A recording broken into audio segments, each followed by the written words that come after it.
नमस्कार सर्वांना, मी शिल्पा जाधव माझ्या यूट्यूब चॅनलमध्ये आपलं स्वागत आहे। आज मी माझ्या पद्धतीने तुम्हाला गिलक्याची भाजी कशी करायची ती दाखवणार आहे। तर चला मग बघूया। इथे मी हे चोपडे गिलके घेतले आहे बघा। त्याला स्वच्छ धुवून घ्यायचं। तुम्हाला किती भाजी करायची किती लोकांसाठी त्यानुसार तुम्ही गिलके घ्या। याला स्वच्छ धुवून घेतले आहे मी। आता याला कट करून याची साल काढून घेऊया। एकदम सोपी आणि छान ही चटपटीत भाजी होते। ही डब्यावर द्यायसाठी तर एकदम मस्त भाजी आहे ही। याची अशी कट करून घ्यायचं आणि याची साल काढून घ्या। ही भाजी वेगळ्या वेगळ्या पद्धतीने केली जाते, पण तुम्ही ह्या पद्धतीने नक्की करून बघा। खूप सुंदर आणि एकदम पटकन होणारी आहे ही। आणि एकदम कमी साहित्यात, महत्त्व म्हणजे कमी साहित्यात होईल ही भाजी। आता याचे सगळे मी साल काढून घेते। इथे बघा याचे साल काढून घेतले आहे सगळं। आता यांना कट करून घ्या आपण। तुम्हाला कोणत्या साईजमध्ये याला कट करायचं आहे ते तुम्ही तुमच्या हिशोबाने करू शकता। छोटे, बारीक किंवा मोठे पण। मी एकदम छोटे याच्यामध्ये करते, कारण की शिजायला पटकन हे सोपं जातं। इथे बघा आपले गिलके कट करून झाले आहे। ह्या पद्धतीने कट करून घेतले आहे मी। आता आपण याला फोडणी करून घेऊया। इथे तेल व्यवस्थित तापलेलं आहे बघा। तेल व्यवस्थित झालं की याच्यामध्ये आपण मोहरी आणि थोडं जिरं याला छान होऊ द्यायचं। हे बघा जिरं मोहरी व्यवस्थित झालं की याच्यामध्ये ठेचलेलं लसूण टाकायचं।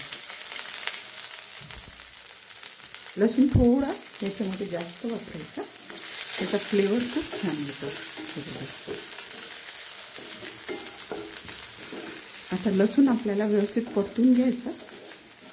थोडा तांबूस रंगावर परतायचा, म्हणजे याला फ्लेवर खूप छान येतो लसणाचा। याचा कच्चेपणा निघून जायला पाहिजे इथपर्यंत छान आपण परतून घेऊ। त्याच्यानंतर मी ह्या 3 हिरव्या मिरच्या टाकते। तुम्हाला किती तिखट आवडते त्यानुसार तुम्ही मिरची वापरू शकता। मुलांना देत असाल डब्यावरती तर मिरची कमी वापरा। मिरच्या व्यवस्थित झाल्या की याच्यामध्ये आपण हिंग टाकून घेऊ आणि हळद। बस आता याला छान परतून घेऊ। बाकी याच्यात काहीही टाकायची गरज नाही। कांदा न टोमॅटो मी ह्याच पद्धतीने करते, एकदम सिंपल। आता हे छान झालं। आता ह्याच्यात आपण हे आपले कट केलेले गिलके टाकून घेऊया।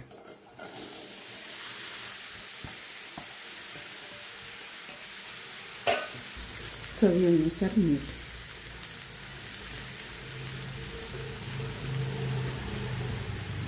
मीठ वापरताना काळजीपूर्वक वापरा, कारण की ही भाजी शिजून एकदम कमी होते, म्हणून मिठाचा वापर त्यानुसार तुम्ही करा।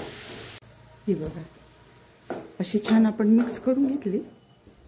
जर तुम्हाला मुलांना द्यायचं असेल तर याच्यात तुम्ही बटाटे पण मिक्स करू शकता। 2 बटाटे टाकायचे, आणखी याला खूप छान स्वाद येते। मी फक्त गिलके केले आहे, कारण की मला फक्त गिलकेच खायचे होते या पद्धतीने। पण जर तुम्हाला मुलांना ही भाजी खाऊ घालायची असेल तर याच्यात तुम्ही बटाटे टाकू शकता। आता हे मिक्स झालं आहे। आता याला आपण झाकण ठेवू।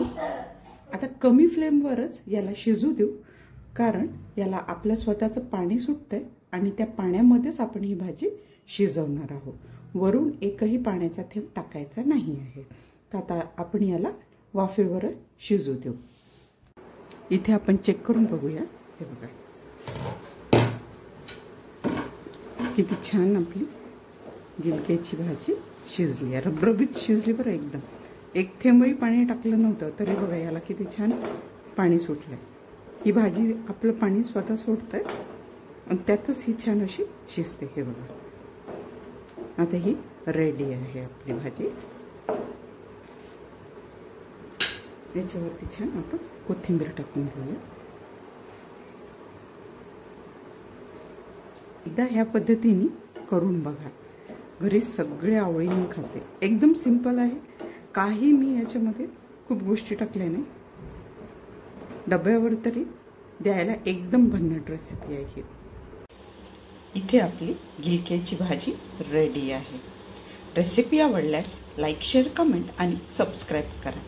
आणखी तुम्हाला कोणती रेसिपी बघायला आवडेल मला कमेंट करून नक्की सांगा. स्वस्त राहा आणि मस्त खा. थँक्यू.